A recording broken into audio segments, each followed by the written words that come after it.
hidup ini adalah perjalanan. Hidup ini adalah sedang belajar untuk menerima semua kenyataan. Dan kenyataan yang terjadi pada kehidupan kita sesungguhnya membawa pesan cinta dari semesta. Kalau kita berhenti mempertanyakan mengapa ini terjadi, tetapi kita memohon kepada semesta, izinkan saya untuk memahami apa pesan semesta di balik peristiwa, maka kita akan selalu damai. Berhenti menolak yang tidak kita ingin, berhenti serakah kepada yang kita ingin, maka jiwa kita akan selalu suci bersih. Jiwa kita akan selalu berkilau. Dan ciri orang yang suci dan bersih jiwanya tidak bisa ditipu oleh bajunya, tidak bisa ditipu oleh penampilan fisiknya. Karena ciri orang yang sudah bersih, suci, bening jiwanya, dia sudah tidak serakah pada yang dia ingin. Dia pun tidak pernah membenci yang tidak dia ingin. Dia bisa menerima yang dia ingin dengan yang tidak dia ingin dengan cara yang sama. Dia sudah ganjil, dia sudah witir. Kita selama ini terlalu sibuk dengan sholat witir, apalagi bulan Ramadan, tapi tidak pernah mengerti witir itu apa. Witir itu mengganjilkan sudut pandang. Kita tidak terjebak lagi oleh benar salah, baik buruk, kan itu produk pikiran. Kita bisa menerima semua kenyataan hidup apa adanya, dan kita bisa menerima pesan di balik semua peristiwa apa adanya. Disitulah awal kita bisa witir yang sesungguhnya. Oleh karena itu syarat witir tentu saja kita harus mengalami fajar. Maka di Quran surat Al-Fajr itu kata-katanya sangat indah. Wal fajr walayalin ashr wasyaf'i wal watar. Demi fajar, demi fajar. Apa sih fajar itu? Fajar itu adalah saat di mana kegelapan berganti dengan terang. Itu etape yang sangat berbahaya. Setelah fajar masuklah subuh. Subuh itu bahasa Qur'annya adalah falak. Itu transisi yang sangat berbahaya. Ketika seseorang mengalami fajar, kemudian subuh, falak, ada dua kemungkinan. Bisa terus bangkit dan bisa menikmati sinar matahari pagi sampai jam 12 siang, tapi bisa juga tertidur lagi. Dan berbahaya sekali yang tertidur lagi. Makanya Allah bersumpah, Qul a'udzu birabbil falak. Allah juga bersumpah wal fajr, demi fajar. Itu sumpah-sumpah yang sangat penting untuk direnungi. Cuman kita selama ini terlalu sibuk membaca sehingga tidak ada kesempatan untuk merenungi pesan-pesan semesta kepada kita. Kalau kita bisa merenungi sumpahnya Allah dalam Quran surat Al-Falaq, Qul a'udzu birabbil falaq. Aku berlindung kepada Allah dari subuh. Kenapa kita harus berlindung dari subuh? Karena subuh itu etape yang sangat berbahaya. Bisa terus bangkit tapi bisa tidur lagi. Dan kebanyakan manusia, mohon maaf, sadar sebentar jatuh lagi, sadar sebentar jatuh lagi. Itulah yang menyebabkan dia tidak pernah bertemu matahari yang utuh, karena tertidur lagi. Semoga kita setelah sadar tidak tertidur lagi. Makanya kalau sudah memasuki Al-Falaq dan kita sudah memasuki ruang kesadaran baru, maka kita akan sebentar lagi memasuki Qul a'udzu birabbin nas. Makanya kalau kita lihat perjalanan Quran itu sangat indah. Dibuka dengan surat Al-Fatihah. Al-Fatihah itu artinya fataha, ya, artinya adalah pembuka. Pakai alif lam, Al-Fatihah itu artinya pembuka. Jadi Al-Fatihah itu artinya adalah pembuka. Pembuka apa? Tentu saja yang harus dibuka itu yang tertutup. Pintu yang tertutup itu harus dibuka. Pintu yang sudah terbuka tidak perlu dibuka lagi. Jadi keadaan yang tertutup itu yang harus dibuka. Dan syarat untuk bisa dibuka tentu saja harus tahu kuncinya. Makanya Al-Fatihah itu sebetulnya adalah kunci pembuka. Dibuka dengan Al-Fatihah, masuk Al-Baqarah. Al-Baqarah dibuka dengan satu pernyataan yang sangat indah. Alif Lam Mim. Alif Lam Mim itu pengalaman spiritual, tidak bisa dijelaskan. Jadi kalau ingin mengerti Alif Lam Mim, ya harus dibimbing untuk bisa mengalami langsung Alif Lam Mim. Jadi Alif Lam Mim tidak dijelaskan. Karena kalau saya jelaskan, itu tidak akan nyampe pengalaman rasanya. Kalau saya menjelaskan rasanya kopi, berhari-hari juga kalian tidak akan mengerti rasa kopi. Tapi kalau saya bagikan semuanya secangkir kopi, dan kalian akan mengatakan, oh begini ya rasa kopi. Cukup. Selesai, tidak ada penjelasan lagi. Karena agama itu urusan rasa, spiritual itu urusan rasa. Kalau semua harus dijelaskan, ya jelas dong itu bohong. Semua penjelasan itu opini, semua penjelasan itu persepsi. Dan yang paling penting itu bukan persepsi, tetapi kebenaran. Kebenaran adalah pengalaman. Makanya Nabi Muhammad mengatakan malam yazuk lam ya'rib, yang gak ngalamin gak akan paham. Jadi paham itu harus dari pengalaman, bukan dari membaca. Karena membaca itu hanya memindahkan pengetahuan ke otak. Bahkan ketika pengetahuan dipindahkan ke otak, karakter setiap orang itu akan muncul kalau tidak bisa menggunakan pengetahuan itu. Makanya orang yang banyak pengetahuan tetapi pengetahuannya tidak menolong dirinya, maka karakter dirinya itu akan muncul. Yang karakter singa akan wujud menjadi singa, yang karakter anjing akan mewujud menjadi karakter anjing, yang karakter monyet akan mewujud menjadi karakter monyet. Justru ya, binatang yang sangat luar biasa dalam dirinya akan terbangunkan dengan pengetahuan yang dijejali di otak kita, tetapi kita tidak mengalaminya dan merasakannya. Itu sangat berbahayanya kalau ngaji terlalu banyak pengetahuan. Walaupun pengetahuan adalah dasar kebenaran, jadi ada 5 dasar kebenaran. Yang pertama pengetahuan, yang kedua cinta, kemudian yang ketiga keadilan, yang keempat pengabdian, yang kelima kesabaran. Itu 1/5 dari 5. Walaupun pengetahuan itu bersifat seperti itu, tetapi pengetahuan yang dimaksud adalah pengetahuan yang sudah nyata menjadi sebuah pengalaman. Apalagi kita meyakini sesuatu apa kata orang. Nah, orang yang mengatakannya aja belum mengalami. Kan banyak yang menceritakan, oh nanti ya di alam anu itu bakal anu. Lah dia sendiri kan belum ke sana. Tapi kan kita mempercayainya. Bahkan seakan-akan iman itu tidak boleh dipertanyakan. Padahal iman itu harus dipertanyakan. Karena tidak mungkin bisa mengimani apa isi air di gelas saya ini kalau tidak mempertanyakan. Kalau saya bilang ini gelas ini isinya susu, jangan percaya sama saya. Buktikan dulu kalau isinya susu. Betul nggak? Jadi jangan percaya sama omongan saya kalau belum bukti. Karena yang saya sampaikan di sini ini adalah ya semacam narasi untuk membuka pikiran. Ini bukan pencerahan ini. Ini juga bukan santapan ruhani. Ruhani itu wujudnya nur. Nur itu makanannya nur. Santapan ruhani ketika ruh kita memakan nur.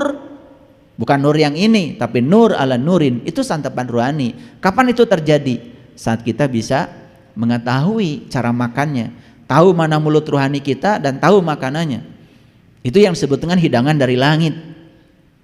Itu yang disebut dengan hari raya itu. Nah, dalam bahasa Quran ada doa yang sangat bagus. Allahumma rabbana anzil alaina ma'idatan minas sama'i takunu lana id. Ya Allah, turunkan hidangan dari langitmu, yang turunnya hidangan itu merupakan hari raya bagiku. Jadi hari raya itu saat turunnya hidangan dari langit. Kapan itu terjadi? Saat ruh kita yang berwujud nur itu bisa mendapatkan nur. Itu namanya santapan rohani. Kalau ini santapan pikiran. Kan selama ini asal ngaji disebut santapan rohani. Begitu disuguhi makanan, santapan jasmani. Dua-duanya santapan jasmani. Baik ngaji kayak gini maupun makan nasi timbel sama. Dan saya tidak menawarkan pahala di sini. Karena saya tidak punya pahala. Saya juga nggak ngerti pahala itu apa. Saya cuma percaya orang yang datang ke sini karena ingin tahu. ingin berubah, ingin cerdas, ingin waras, itu aja.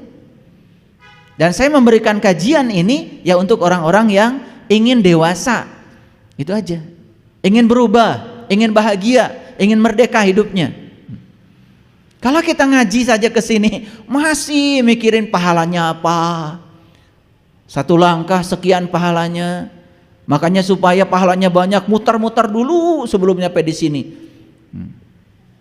Di sini tidak ada tawaran untuk itu. Ya mau ngaji boleh, nggak ngaji juga boleh. Dan saya tidak pernah menawarkan apa-apa, kecuali menawarkan kesadaran. Yuk kita jadi orang sadar, yuk jadi orang yang waras, gitu aja. Karena dalam teori motivasi ada 4 jenis motivasi. Motivasi yang paling rendah, melakukan sesuatu karena ada reward. Jadi melakukan sesuatu karena ada iming-iming. Itu motivasi yang paling rendah itu. Motivasi yang kedua adalah punishment motivation. Melakukan sesuatu karena takut ancaman. Itu motivasi yang rendah, dua-duanya sangat rendah. Itu hanya berlaku buat orang-orang yang tidak waras, yang tidak sadar. Yang waras, yang sadar, tentu saja melakukan sesuatu bukan karena ingin sesuatu, melakukan sesuatu bukan karena takut sesuatu, karena need motivation. Ada kebutuhan dalam diri. Tanya sholat kita. Kalau sampai hari ini sholat kita baru sebatas kewajiban, wajib itu dilaksanakan dapat pahala, ditinggalkan dapat siksa. Dua-duanya itu motivasi yang paling rendah. Masih jauh ke ikhlas. Jangan bicara ikhlas lah, ngomong kosong. Kalau Anda sudah bisa sholat karena need, butuh. Saya butuh manunggal bersama Allah. Karena memanunggal bersama Allah rasanya damai luar biasa, dan di situ saya menemukan kebahagiaan di dalam diri saya yang tidak saya temukan di luar diri saya. Itu sudah need itu. Dan puncaknya motivasi ada love motivation, melakukan sesuatu karena cinta. Maka siapapun yang melakukan sesuatu karena senang pasti berkembang. Jadi kalau para hadirin sekalian datang ke sini karena senang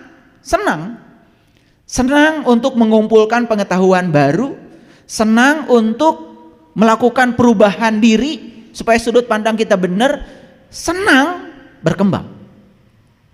Maka saya tidak menawarkan pahala-pahali, tidak. Saya juga ngerti pahala itu bahasa apa. Karena di Quran tidak ada pahala. Silakan tunjukkan sama saya dari 30 juz Quran, ada nggak di Quran pahala? Gak ada. Di Quran cuman ada falahum ajrun ghairu mamnun. Yang ada tuh ajrun. Ajrun itu bahasa aslinya adalah zarah. Zarah itu artinya adalah zat.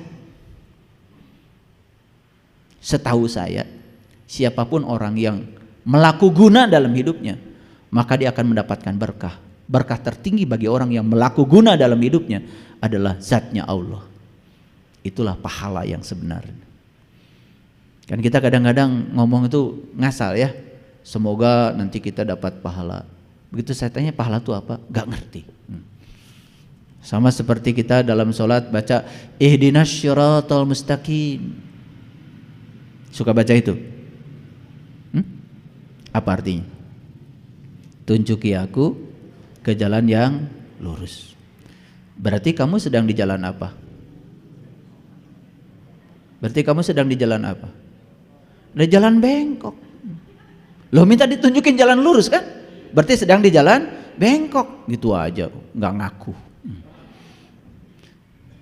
Karena kita ngasal kan, tidak pernah mikir gitu. Ihdinas syiratal mustaqim, tunjuki aku ke jalan yang lurus. Berarti kita sadar kalau diri saya sekarang sedang berada di jalan yang bengkok gitu. Sederhananya gini, kalian cari alamat saya. Bingung tuh, udah muter-muter. Kan turun dari mobil, nanya orang. Betul?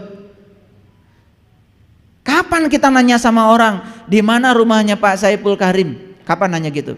Ketika Anda sedang tersesat. Betul? Kalau nggak tersesat nggak nanya orang kok. Betul apa tidak?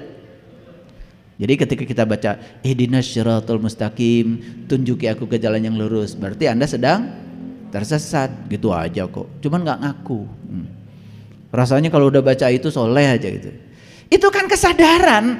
Cuman kita membaca kalimat itu tanpa kesadaran, itu aja bedanya. Paham? Doa bukan itu. Doa bukan itu. Doa. Nah sekarang apalagi kalau saya tanya, Shiratal Mustaqim itu apa? Saya tanya lagi, tunjuki aku ke jalan yang lurus. Saya tanya, jalan yang lurus itu apa? Lah kan kalian itu kalau minta pasti sesuatu yang kalian tahu, bukan? Betul nggak? Minta mobil karena tahu naik mobil tuh enak. Nggak mungkin ada orang minta mobil, saya tanya mobil tuh kayak apa? Saya juga nggak tahu mobil kayak apa. Loh kok kamu minta mobil? Jadi sama saja kita minta ditunjukin ke jalan yang lurus, tapi sampai hari ini kita nggak ngerti jalan yang lurus itu apa. Betul apa tidak? Ngasal aja kita tuh ngomong. Ayo, yang suka mengucapkan Ihdinas Shiratal Mustaqim, tahu Shiratal Mustaqim itu apa? Kan nggak tahu. Padahal orang tua kita sudah ngasih tahu, Shiratal Mustaqim itu simboliknya rambut dibelah 7. Itu simbolik, itu bahasa mutasabihat. Rambut dibelah 7, lagi-lagi keluar angka 7 kok. Surat Al-Fatihah 7 ayat. Tawaf 7 putaran, sa'i munan marin sofa dan wah 7 juga. Melempar setan katanya dengan batu 7 juga. Sembari nggak ngerti setannya yang mana. Emang setan itu takut sama batu gitu? Setan banyak tukang batu kok. Paham? Ya ini asal kita tuh selama ini ngasal, makanya saya bilang selamat datang di ruang kesadaran, supaya kita sadar, oh selama ini saya minta sesuatu ternyata saya juga nggak ngerti yang saya minta. Itulah yang disebut dengan terjebak rutinitas bertahun-tahun, merasa paling soleh aja. Kalau udah pakai baju gini, kalian udah pakai peci putih-putih, wah udah semua salah aja, yang benar kamu. Nah di sininya nggak ada. Kalau ditanya argumennya apa juga nggak ngerti. Paham sampai di sini? Nah makanya Shiratal Mustaqim itu apa? Quran menjawab, Shiratal Mustaqim itu adalah Shiratal lazina an'amta alaihim, jalannya orang yang dapat nikmat. Harusnya kan nanya lagi, siapa orang yang dapat nikmat? Ya Allah, jangan GR dulu. Rumahmu baru, nikmat. Duitnya banyak, nikmat. Makan enak, nikmat. Semua yang bersifat jasmaniah itu bukan nikmat, itu enak. Bedain nikmat dengan enak aja bertahun-tahun gak lulus. Bedakan senang dengan bahagia aja nggak ngerti. Kalau kita punya rumah baru itu bukan bahagia, itu senang karena kalian mendapat. Bahagia justru melepaskan. Beda. Kalau senang itu mendapat, kalau bahagia itu melepaskan. Makanya setelah senang karena mendapat, buru-buru lepaskan yang kamu dapat. Di situ letaknya bahagia. Kamu dapat uang 1 miliar, lepaskan 100 juta, bahagiakan banyak orang. Baru di situ bahagia. Makanya mendapatkan uang itu hak, tetapi melepaskannya itu wajib. Dan hak itu diberikan Tuhan supaya kamu bisa menunaikan kewajiban. Kalian cuma berkutat di hak saja. Semua hak saya. Di hak. Gak ada buat orang. Yang kayak gini-gini gak ngerti. Padahal sudah beragama puluhan tahun.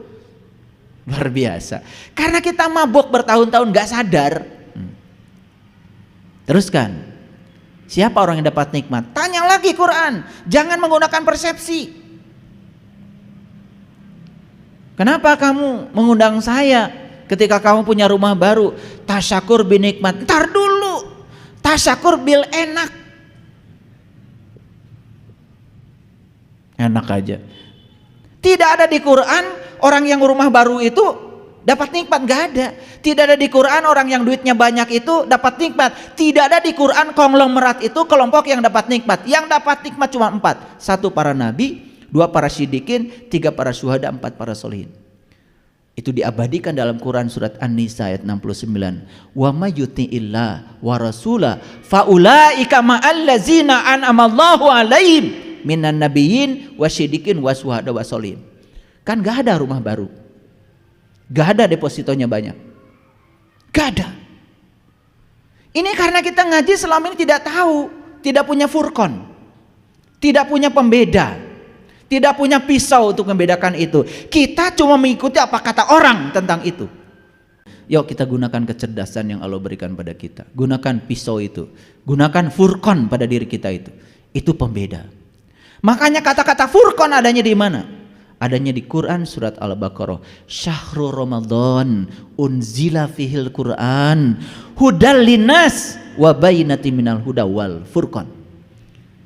Furqan itu akan jalan di dalam diri kita kalau kita sudah ketiban Al-Quran. Mana Al-Quran? Al-Quran ada dua, ada Quran yang hadas, ada Quran yang qadim. Ada Quran yang tulisan, ada Quran yang abadi. Yang dibaca para nabi, para rasul bukan yang tertulis, yang tidak tertulis. Zamannya Nabi Muhammad sudah ada Iqra, tapi Nabi Muhammad tidak membaca Quran. Oh, Qurannya belum ada. Apa yang di Iqra? Iqra kitabaka kafa binafsika al-yawma alaika hasiba. Yang dibaca adalah kitab sejati yang ada dalam dirinya. Kalau kalian sudah bisa membaca Quran yang itu, Quran yang tidak bisa disentuh kecuali orang yang suci, maka disitulah kita akan ketemu furqan.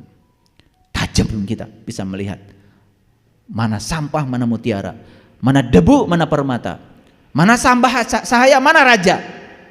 Tidak bisa dibohongi. Maaf ya, saya apalagi kalau udah mau membantu orang dibuka mata kalbunya, transparan sekali. Siapa kamu? Apa yang kamu lakukan? 1000 tahun yang lalu kamu di mana? Itu tergambar jelas. Jadi furqan itu bisa hidup dalam diri kita kalau kita sudah ketiban Quran sejati. Itu yang harus kita ikro setiap saat. Dan kalau kita bisa ikro di level itu, janji Allah apa? Allazi 'allama bil qalam, 'allamal insan malam yalam. Aku akan mengajar kamu dengan penaku sendiri, dan aku akan mengajarkan kamu apa yang kamu tidak tahu. Diperjelas oleh Nabi Muhammad dalam sebuah hadis. Lakukan saja apa yang kamu tahu, maka semesta akan mengajarkan apa yang kamu tidak tahu. Itu cara pintar tuh begitu. Sehingga masuklah dalam dimensi baru, pintar tanpa belajar, cerdas tanpa berlatih. Selalu terhubung kita dengan alam tinggi, resonansi dengan alam tinggi.